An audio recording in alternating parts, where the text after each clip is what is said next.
Hi, friends, and welcome to the Anniversary Podcast. I'm Mary, and this is the space where we celebrate another year, reflect on what it's taught us, and talk honestly about what it really takes to keep choosing each other. Anniversaries aren't just about marking time, they're about honoring growth. So today I'm here with Jonathan and Amy. They're originally from opposite ends of the United States. Jonathan is from California, Amy's from New York, but they met in New York. Do you guys want to kind of explain how you met and what started you guys started dating, how you started dating? Sure. We met at a job.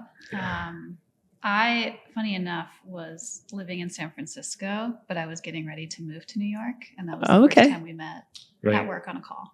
We met on Blue Jeans, which is like a Zoom equivalent app that we use for work. We were both at Facebook at the time. And I think we did have some crossover when we both lived in the Bay Area, but I had moved to Seattle and then to New York. So after changing teams, I ended up meeting Amy on a team at work. And, she was at the time living in California, and I met her on a Zoom call pretty much. And then she eventually moved to the office in New York, and we just started working together. Who asked who on a date? That's much later. Okay. Yeah.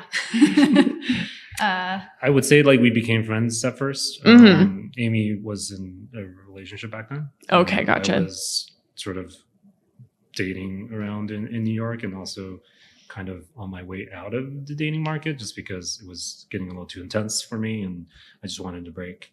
And we only seriously started dating after I came back from a self-imposed sabbatical in Southeast Asia.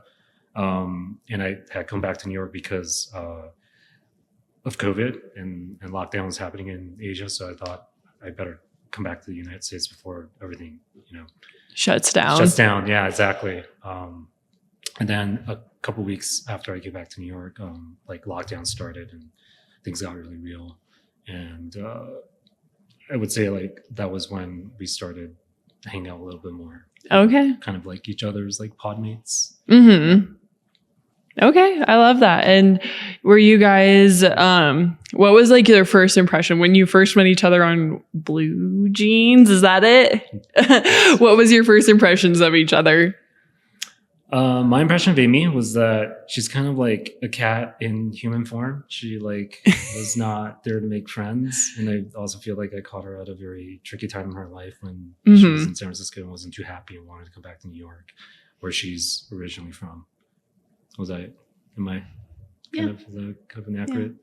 Yeah. And then my first impression was you were trying to make small talk, and I was like, oh, one of these guys trying to make small talk. So that tracks. In my defense, it was a very exciting day at work because there was a cockroach and a rat problem at the office that day. Oh my gosh. There was a rat that got loose at the office, and so everyone started freaking out, and people were on their desks waiting for the janitor to come and trap the mouse. So I had a lot of adrenaline from that incident. So I wanted to share with someone who was maybe the wrong audience that day for it. I love that.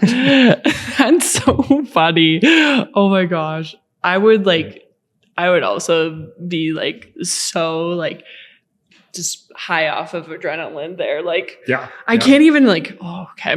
That's a whole other tangent for another day. I mean, it was your typical office. So to have something that happens out of the ordinary was kind of exciting. So, yeah, I get it. And so you guys started were you guys dating when COVID happened, or pre-COVID, or was it we're stuck together and then we're just living together now? No, not quite. There's a few chapters in between that, and on my end, a lot of that has to do with a previous relationship that I was in, which had been quite a long relationship, more than 10 years. And at the time that I met Jonathan, I think I was navigating some really confusing feelings about that relationship and feeling like something wasn't right. And part of my trying to move from San Francisco to New York was one attempt to make things feel right. And when I got to New York, I kind of started to feel like, okay, this isn't really fixing what feels wrong in my life right now. And ultimately, the timing of COVID kind of forced me, or not forced me, but I guess gave me an opportunity to really change my life. And so when COVID happened, the lockdown specifically in New York, I made a decision to end my last relationship. And I just felt like this is not the moment to double down and be locked down with this person. And that was hard. It wasn't really something I was planning to do, but the moment felt like it was time to do that. And so that happened. And I went through a process of ending that relationship and moving apart. And then I was living on my own when, Jonathan and I continued to talk, texting and things like that as the pandemic was unfolding. And then at a certain point, I don't think either of us had seen another person like in real life for like months. Honestly, it was a really good like incubation period for like early courtship or relationship. I think neither of us were like seeing other people at the time, and it kind of put a magnifying glass on like what this could be, Oh, for sure.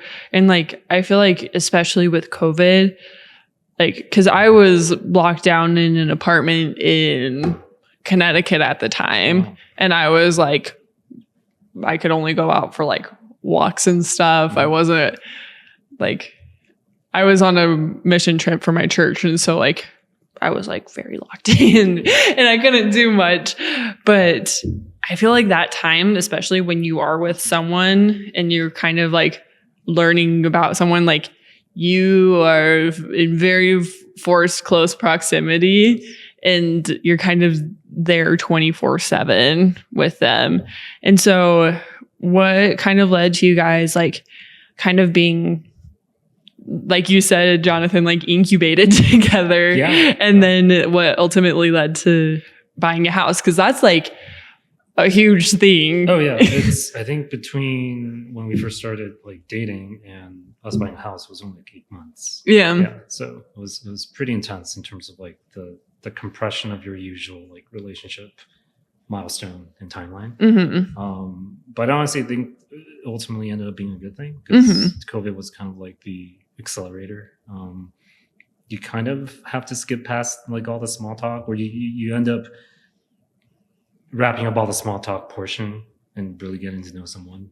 Oh, I'm sure. Really quickly, because you're spending more time together. So, whereas like usually, in normal times when you're dating someone, you might spend like 3 hours over the course of like a week with each other. And now you're spending 24 hours together.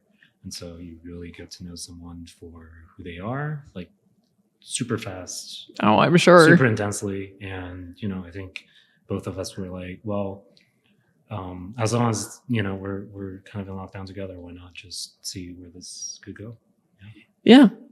And it sounds like you guys had, because in order to buy a house together, and like maybe like I've never bought a house, like, but I feel like especially like if you're going to make that huge leap of a financial decision together, like you guys have to like have pretty similar, or if not like I don't know, compatible values that can like spur you into that decision. Mm-hmm. Yeah, for sure.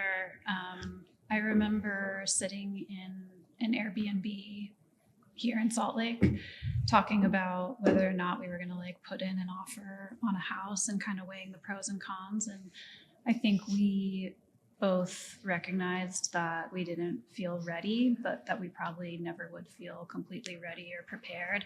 And we kind of looked at our bank accounts and we were like, I think we can do this and not like completely ruin our lives.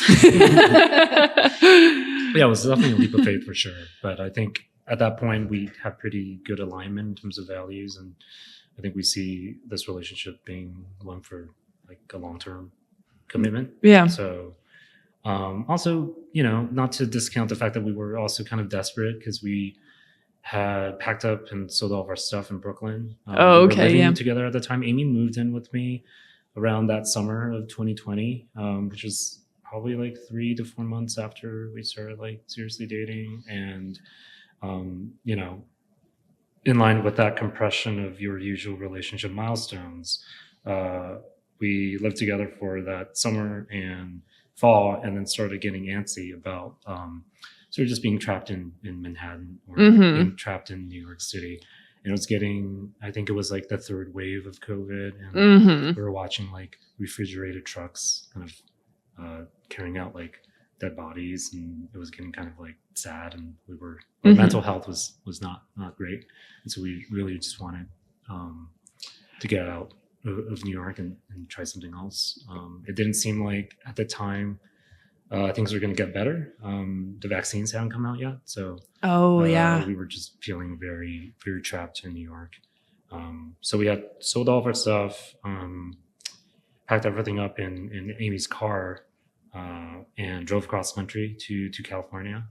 We stayed at my parents' house. They were kind of stuck in Taiwan, so we had the house to ourselves, and spent a couple months there trying to figure out like, hey, should we like move to California permanently? And then ultimately, long story short, it didn't work out in California. It was the housing market back then was getting insane across the country, but also especially in California.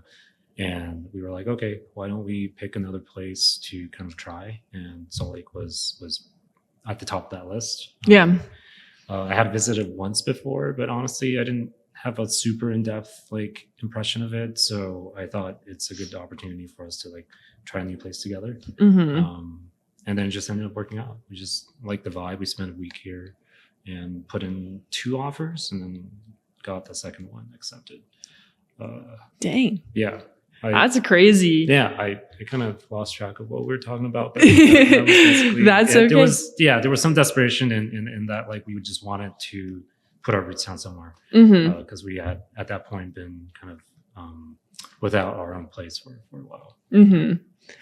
There was at least one like infographic that came out sometime in like 2020 or 2021 about the dating timeline during COVID, because you're spending all your time together because you're like suddenly like everyone's working remotely and home all the time. And I feel like maybe it was the New Yorker who published it, but I was sending it to everyone. I was like, this is exactly what happened. It's like, get together, buy a house, then you meet each other's parents, then maybe you'll get married in 3 years or something. We just like all the milestones were before we bought the house. So Oh my gosh, that's crazy. Yeah, you met my parents in New York before we left, but I don't think I'd met your parents.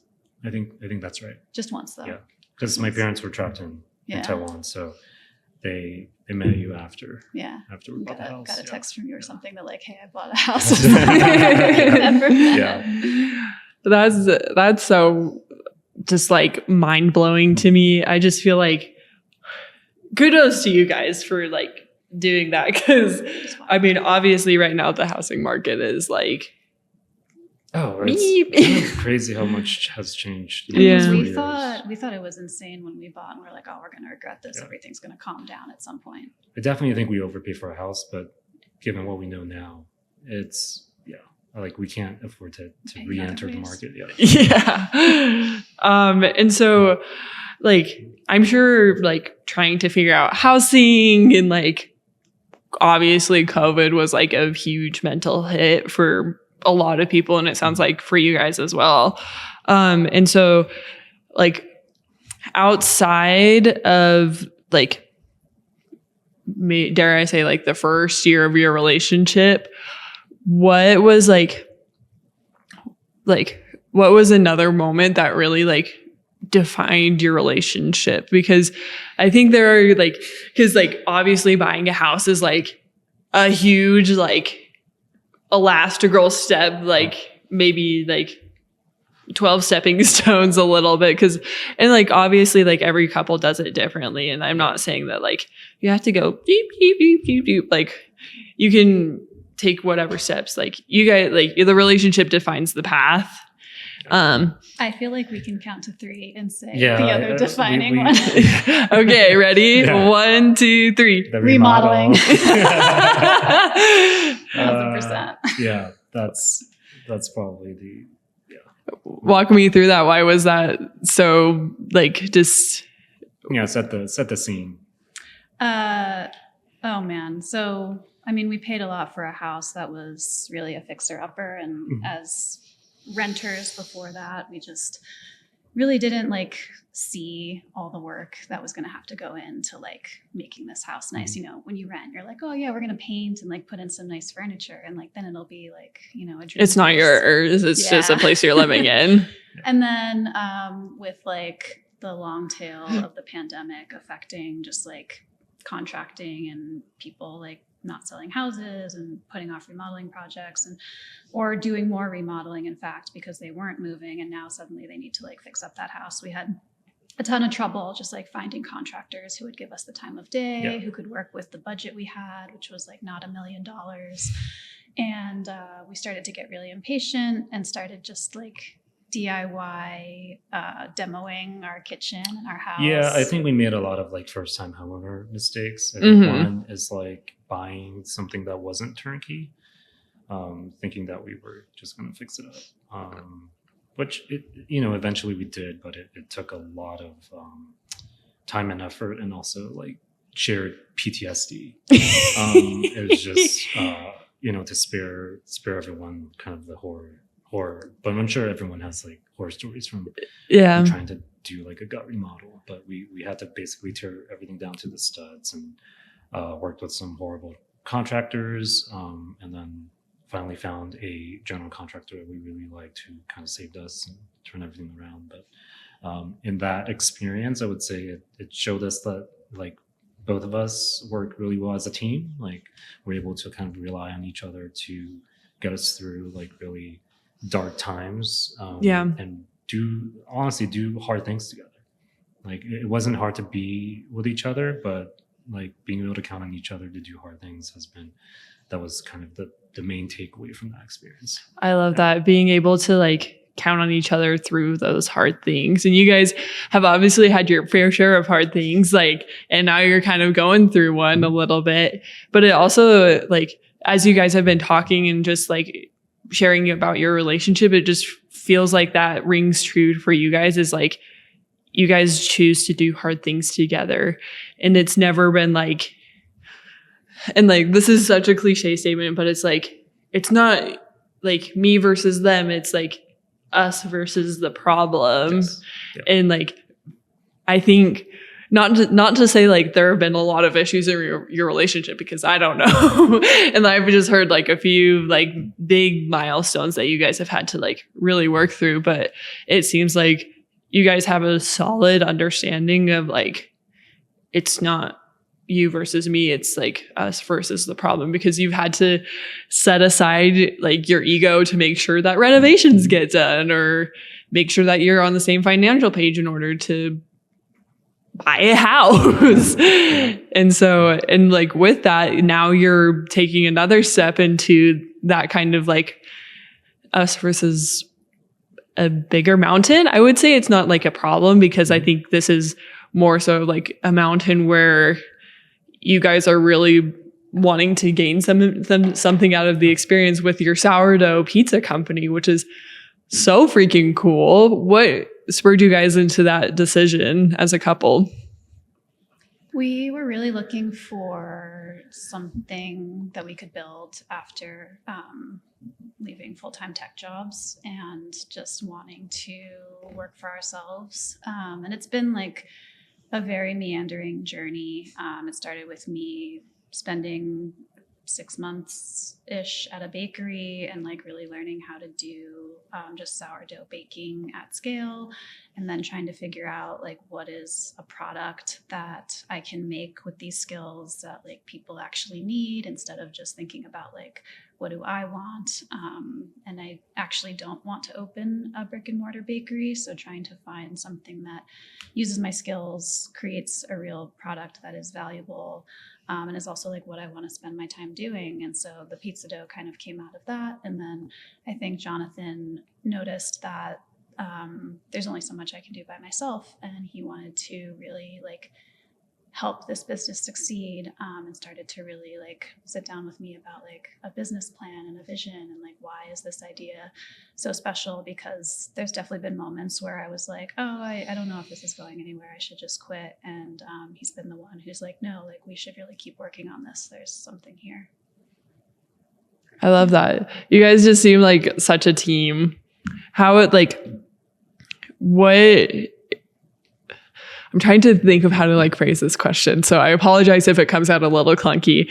It's just like, you know, those questions that like form in your brain, but like you have to like say it out loud to like fully form it. Okay. Anyway, that's a tangent. But so like with you guys being a team in like so many different aspects in just like your careers, in your like whole relationship, what has been like the leading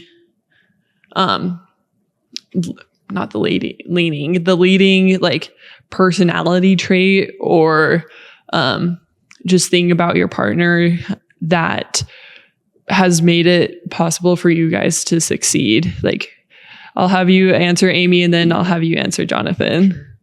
Am I allowed to like say bad words?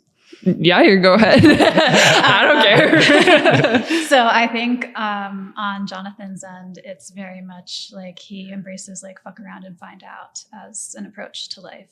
Okay. Which like really empowers me to do things that I never would have the courage to do on my own.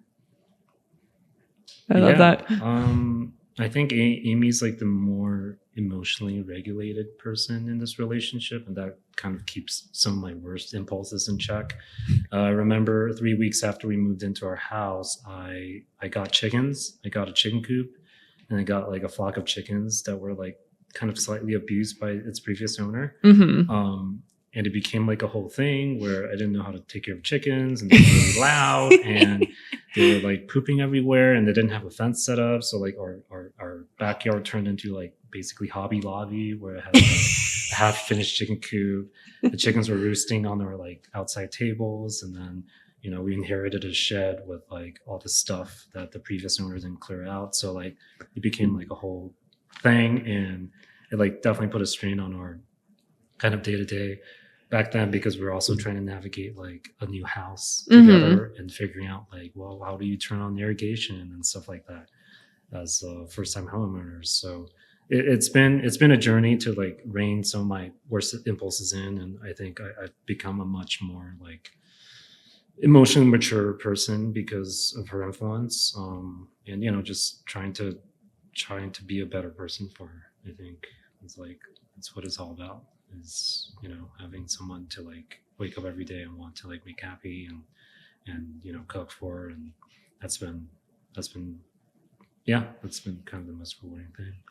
Aw, well, shucks, we can just end the podcast right there. We call it Chicken Week. Yeah, we have like milestones of like where our most traumatic experiences. Mm-hmm. Chicken Week was a bad one. Chicken Week was definitely a bad one, because they woke us up at like what, 4:30. You don't know this before you get chickens, but hens actually do make a lot of noise. Yeah. Because they wanted to be let out of the coop. They want to be let out of the coop. Ended up getting the automatic coop door after Chicken Week, and then they didn't make noise because they could. Right. They could let themselves out, but they end up pooping everywhere because they didn't have the fence set up yet. So anyway. Yeah, that's okay. That's a whole other thing. You can do another type of podcast. My sister has chickens, and so like I know the whole like just pooping everywhere. It's rough. And so like we've talked about some like really like defining moments in your relationship, like buying a house, Chicken Week, renovation, and obviously now like starting your business. I'm a little bit curious about your guys's like more so like day-to-day kind of like I'll call it the day-to-day blur, because I feel like sometimes days just blur together and you're just like, here we are. What's that like? What are some habits or routines that you guys have like implemented in your relationship that's helped keep your connection strong when like sometimes it just feels like it's another week and you're just kind of going through the motions? Like what habits or routines like help you stay connected through those moments? Yeah, better question for you. Probably like cooking together and having meals together. I feel like meals are a nice time to like debrief and catch up on stuff when we, have gone our separate routes during the day. And I think cooking together is something like you've mentioned is nice, because you're kind of picky about who you would cook with. So it's nice that that's something we can do together and both enjoy. Yeah, but it's also nice that like when one of us is busy, the other will pick up the slack and cook for the both of us. Which is That's usually nice. Yeah, I tend to do a lot of the cooking, which I don't mind at all. I like doing it. I enjoy doing it. Mm-hmm. I think we also like go on walks, just, either to start the day or to end the day, just go on walks around the neighborhood. That has been kind of a ritual that I think helps to keep us kind of grounded and plugged into each other's worlds. I think compared to other couples, we probably spend a lot more time together. Yeah. Which hasn't been an issue. I don't think it's something, I mean, it's something that I really like about like our life, is that we get to, getting to spend most of your time with the person you love the most is kind of a privilege and something that I think defines us. Oh, I love that. I love that use of the word like privilege, because I think, and it's like, obviously like there's some like scary connotations to it, but I think there's also like a beautiful like undertone with the word privilege, is like there's so much that like your partner has to offer, where like you just want to give them the world and you want to just be there for them, and just in any way, shape, or form that you can. So I love that. Looking forward to the future, like what are you guys most excited for? For me, it's definitely like doing harder things together. Mm-hmm. I think like that's one thing about hard things, is like it never gets easier. You just get better at doing them. Mm-hmm. And so like getting to like confront challenges together and overcome them and learn from them and grow stronger, both as individuals and as a couple, is going to be really rewarding. And hopefully we'll get to have plenty of opportunities to do that together. Yeah, same. I think the immediate challenge that we're kind of staring down now is like taking this business to the next level and kind of like really getting it to a place where it feels legitimate and like, it's paying us and is like a really solid business. And, that feels really hard to do, but like so did buying a house and remodeling a house. So I feel like we'll figure it out, even if I don't know how. It was also kind of the point from the beginning of us moving to Utah and being a little bit more judicious about like our spending, because we come from the coast where it's like really hard to like take time off from work because your cost of living is so high. So I think it was also very intentional from the beginning that like buying a house was kind of a hedge against like us being able to like find actualization doing something we really like, and do all these kinds of experiments around work and our passions. Yeah. I love that. And so, cause like starting a business is probably like, I wouldn't say this like, cause I don't know, we haven't talked about this yet, but it's probably not brought out like the worst. Maybe like the reno brought out like the worst, it sounds like.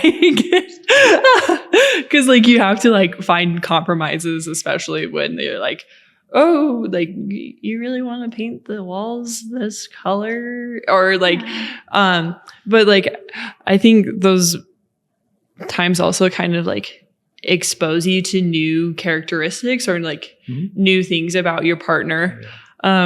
Was there ever a moment like in any of these like big milestones where you saw your partner in a new light and like maybe something they did that you admire like now even more so when you were like first experiencing that? Yeah, definitely. I mean, I think at various stages remodeling our house, and even just recently we had a garage built, and Jonathan was talking to the electrician and like came up with this whole electrical plan for the garage.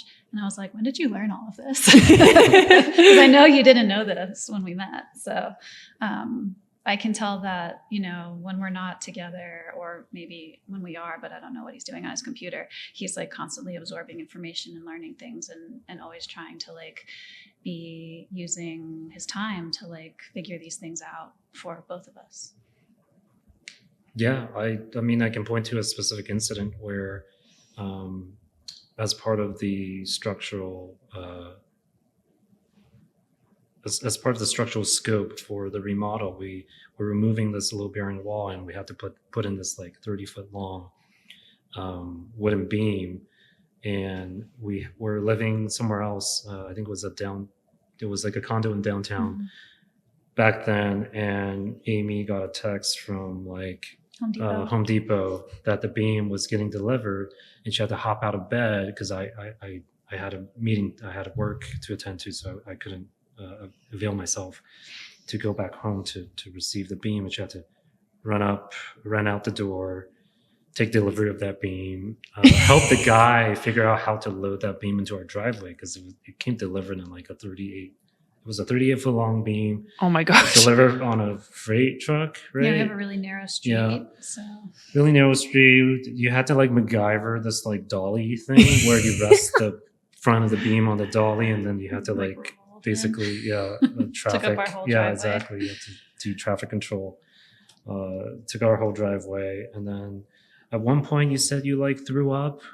Oh yeah, I think I had like food poisoning from something we ate before. Something like we had at dinner the night before. Yeah.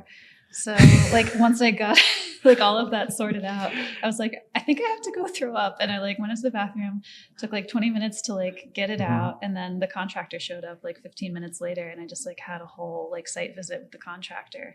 And then, all of this happened in the span of like 2 hours. And then you had to go fix his mistakes because you didn't read the drawings that our engineer had drawn for him and specified all the parts. So she had to go like get the right parts for our very incompetent contractor to fix. So that was, you know, there are many incidents, or there are many scenarios like that, you know, I feel like you really took on the challenge head on and persevered, you know, even with some of the trauma that has clearly not faded away. But, yeah, maybe that explains the trauma. Yeah. Oh, that's so funny. Oh my gosh. So it sounds like you guys like, I don't know, like I'm just like, I'm sitting here and I'm like listening to you guys like and watching you guys, and I'm like, wow, you guys would get like a freaking 150% on like a group project of some kind. We're definitely the type of people who like do the work, most of the work on the group project. Yeah. You know, whether that's good or bad is, you know. Do you feel like it's made your relationship stronger? Yeah, for sure. I think having two people who can like take on hard things and, you know, lead, and also, you know, step back and let the other person, and to have that kind of mutual trust, to be like, okay, you can, I trust you to make all decisions, and if you need help, you know, you can always count on me to help. So that's been really nice. It's like building that trust over time of like, here's the hard thing that we're doing, and, you know, I might not be able to do all of it, but we can, you know, pass the baton to each other, and you know, trust that the other person will rise to the occasion. Yeah. I love that. And so you guys have been together for 5 years. You've obviously built like a strong foundation of trust and teamwork. And so like that isn't really like shaped in like one instance. I feel like it's like the day-to-day kind of things that you guys do. And so like, how have you guys how have you guys like seen each other grow? Because like relationships, like I think we were talking about this earlier and I'm totally maybe wrong, but I feel like we were kind of talking about how like you guys had to like really step into a relationship with like almost zero pretenses because like COVID happened and then you bought a house together, and within that span, like you were, like it was really like at the beginning of the episode where you're like, there are no, like, there's like, everything is out on the table. Yes. And so like, obviously like you've like, you know who the other person is. And like, how have you guys, Jonathan, how have you seen Amy grow over the past 5-6 years? And Amy, how have you seen Jonathan grow over the past 5-6 years as you've been together? I actually have a great answer for this one. Amy would be the first to tell you that she's like a very risk-averse person, but she's become one of the most risk, I wouldn't say loving person, but just like most resilient people that I've ever met. And in terms of like just growing from someone who used to be like afraid of changing jobs or like taking risk and becoming an entrepreneur, I think she's really taken that as she's almost sort of absorbed a lot of the sort of my own like encouragement of her as to like when she was baking bread out of our house. I was like, hey, why don't you sell this and see if people like it, try to like see if your product has an audience. And she's really taken that into stride, and I think her kind of entrepreneurial instincts is even better than mine now, just in terms of how she's been able to kind of grow her business and really kind of market and sell herself.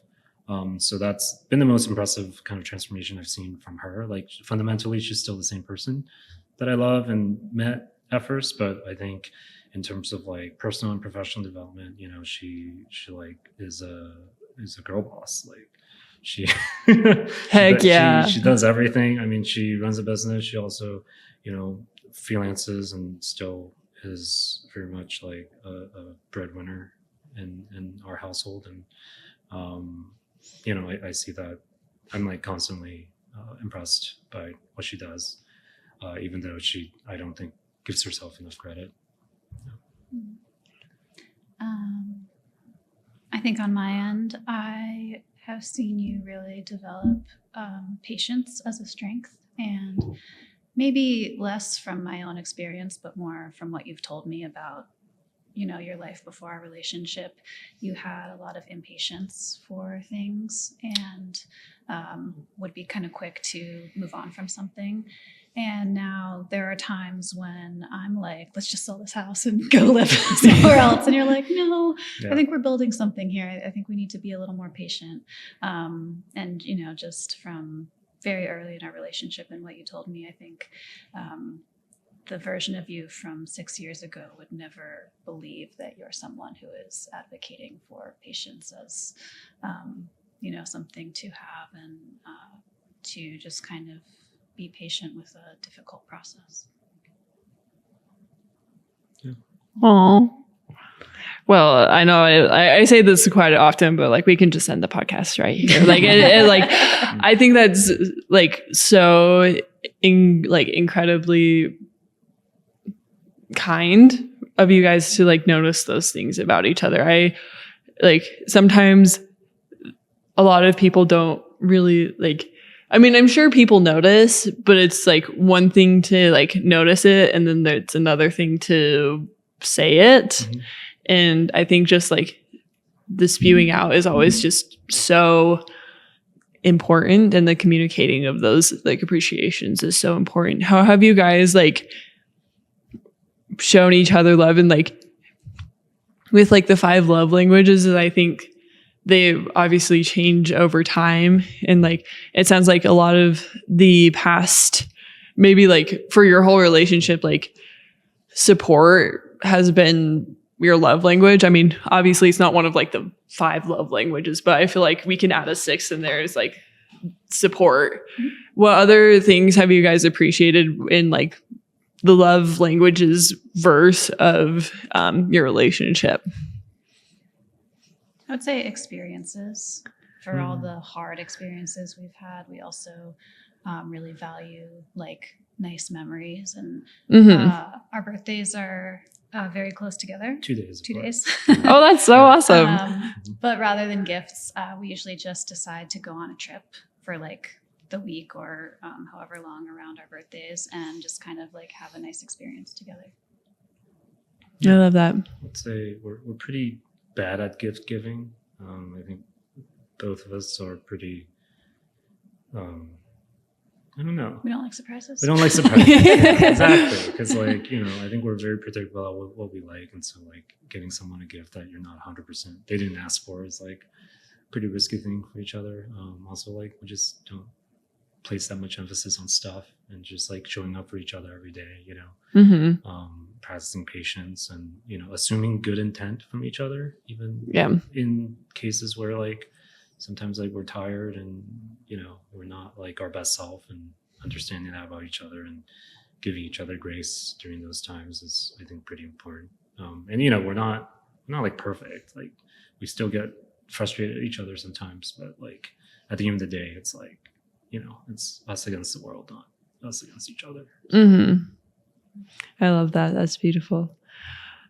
So I wanted to kind of just wrap things up a little bit. Again, thank you guys so much for coming on. Like I say this quite often on this podcast, just because like there's a whiteboard back here, but it says, if you change one person's life, it's as if you've changed the world in its entirety.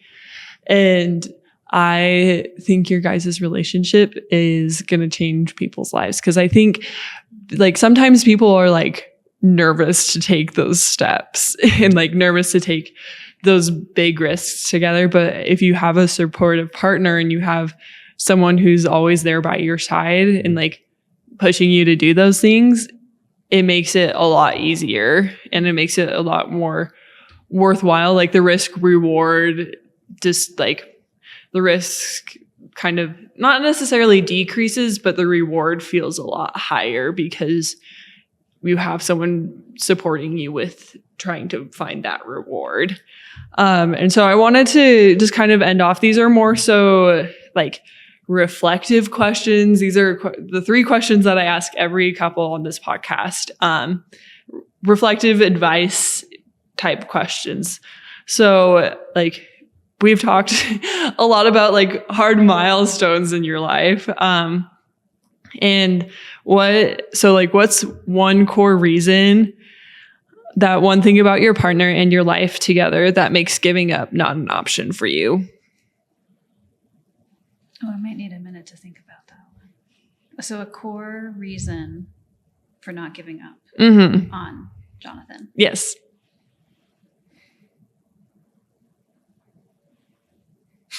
It's a deep question. Yeah, that's a heavy one. That's a big one.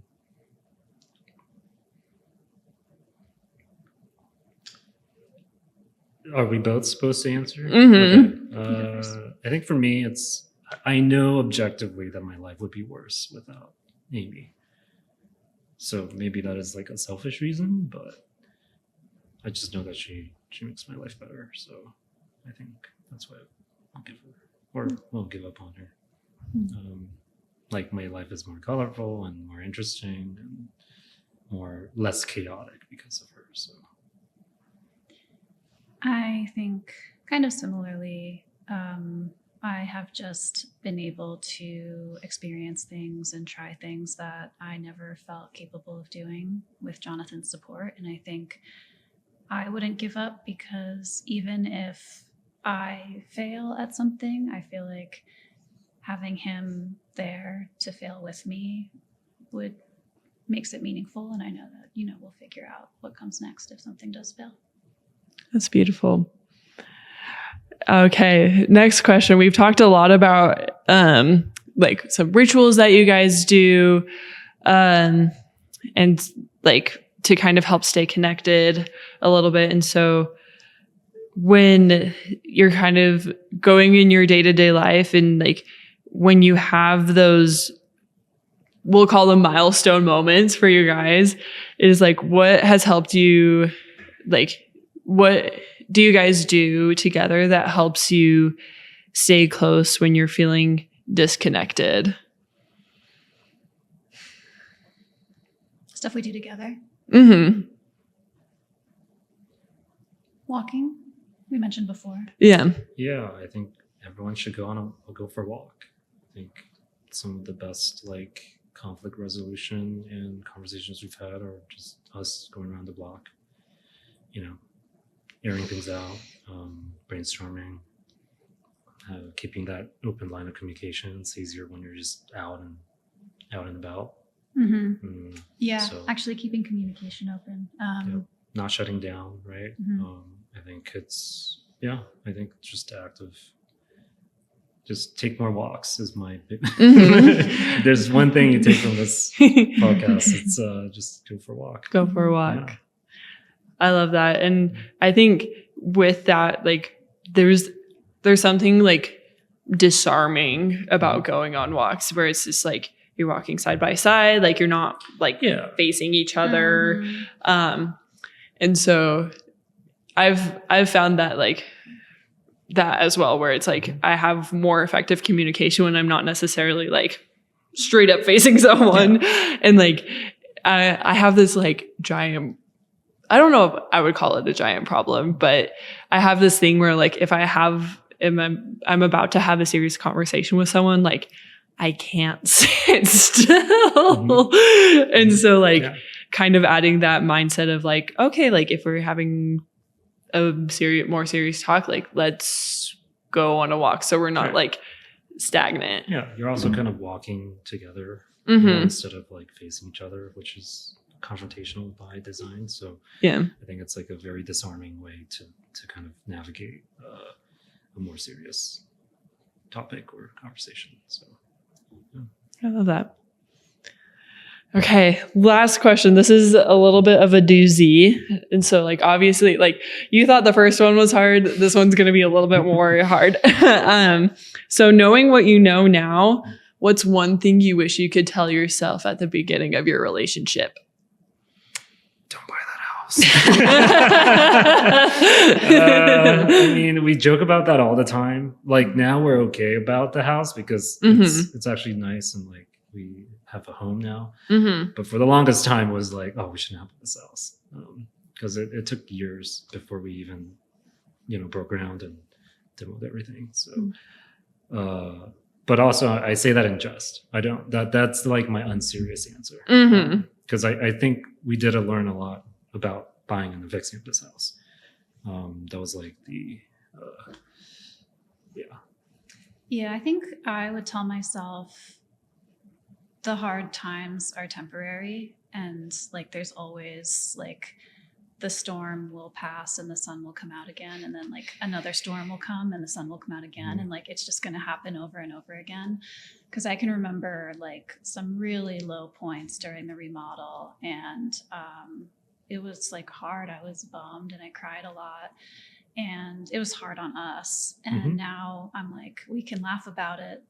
So I wish I could go back and like not take those moments so deeply, because like I'm fine. Not make the problems like so existential. I would probably say is totally put the word on it. And like, I totally get it. Because like sometimes those rainbow moments, like kind of there are still clouds around when usually rainbows appear. And so I think a lot of people like it's hard. Wow. Okay, we're just gonna re-say that. I think people really need to take the time to find the good in those moments and like learn how to laugh. However, like, and we'll end here in a minute, but I'm actually curious a little bit more about how you guys have learned how to laugh during those moments. Because I think it's just like you can feel so existential about that kind of thing, but it's so much easier to like kind of look back and giggle about it. I would say like for me, I start to notice patterns, mostly with myself, about like, oh, there's something that like makes me feel defensive or makes me feel a certain way. And noticing that, taking time to just kind of like regulate myself and realize like, hey, I know this feels like it's a huge threat to you, but it's really not. And just kind of like stepping back and then being able to come back to it really helps me not take it too seriously, which creates space to be a little more lighthearted about it. Yeah. What about you? I mean, I can't say, I was going to answer the previous question, which is like, one thing was it a regret or one thing we should have done? Or like, what would you have told yourself? Yeah, it's just to kind of like enjoy ourselves a little bit more. Not everything has to be so serious. I think we both are kind of very cerebral people, so we tend to live inside our own heads. And I wouldn't say like having fun is like our strength. It's like we love doing hard things, but sometimes like you also have to like live your life and just find joy in the everyday. And so I think that's something we are still trying to work on today, is like, how do we, inject more like delight and joy in our day-to-day lives? And just not take everything so seriously, because, we only have one life. And if at the end of the day, if at the end of your life, all you have to look back on are like, traumatic moments and really hard milestones accomplished, but there's no joy in any of the moments in between, then was that like a life worth living, right? So, so I think we're getting better at doing it for sure, now that like a lot of the existential stuff has passed. But it's a process. Like, we're still learning how to just kind of enjoy, not that I don't enjoy Amy's company, but like just finding joy together, right? So we're like trying to discover if we enjoy camping more, so like trying to get outside and doing more road trips and stuff like that, and just finding that kind of delight and that kind of childlike wonder about the world again. Because I think it's easy to get beaten down by like the state of the world and all the hard things that you choose to do. So just trying to stay like curious and I think you explained it well, where it's like this childlike wonder, because it's not necessarily like you're oblivious to like things going on, but like you have this idea that things are gonna turn out okay, and like it's just like people are calling it now like being whimsy. Whimsy is a good word for it. Because like sometimes we joke that we like adult too hard, and like, what's the point at the end of the day if all you do is like laundry and taxes, right? So, you gotta add some whimsy into your life. And so thank you guys again for this conversation. I have like, I don't know, I just feel like I've learned a lot about just like building like a strong foundation for a relationship, is like mutual trust, and also like just learning how to support one another through, I said it earlier in the podcast, where it's like those milestone moments, like building that foundation so that when those milestone moments come around, it doesn't feel as existential. And so thank you guys. Thanks for having us. Of course. And I wanted to give you guys an opportunity to tell our listeners about your pizza studio or your pizza business. Pizza studio is a fun Pizza studio is a fun for me, it's called Quail Street. Right now, we sell sourdough pizza dough, which you can find at some independent retailers, Liberty Heights Fresh, Redmond Farms, the store in Holiday, the bake shop in Park City, when farmers markets open up for the summer, Copper Moose Farm and Gracie's Farm. I hope I'm not missing anyone. And if you go to Montage at Deer Valley, they're also using our dough for their pizzas. And there's more things to come, because we're working on some other ideas. Stay tuned. Ooh, exciting. Do you guys have an Instagram website? Yeah, we have both. Instagram is Quail Street Co. and the website is quailstreet.co. Okay. I love it. Well, thank you guys again for coming on. Anniversaries aren't just about how long you lasted. They're about how you've grown. So whether you're single, married, dating, or somewhere in between. I hope this conversation inspires you to reflect on what you're building and to remember that love is less about perfection and more about intention. Another year, another layer, another opportunity to choose each other. And if you know a friend or a couple whose story should be celebrated, I would love to meet them. Send this episode their way and have them fill out the form in the description below. And we can celebrate their next anniversary too. Thanks for listening, and I'll see you next time.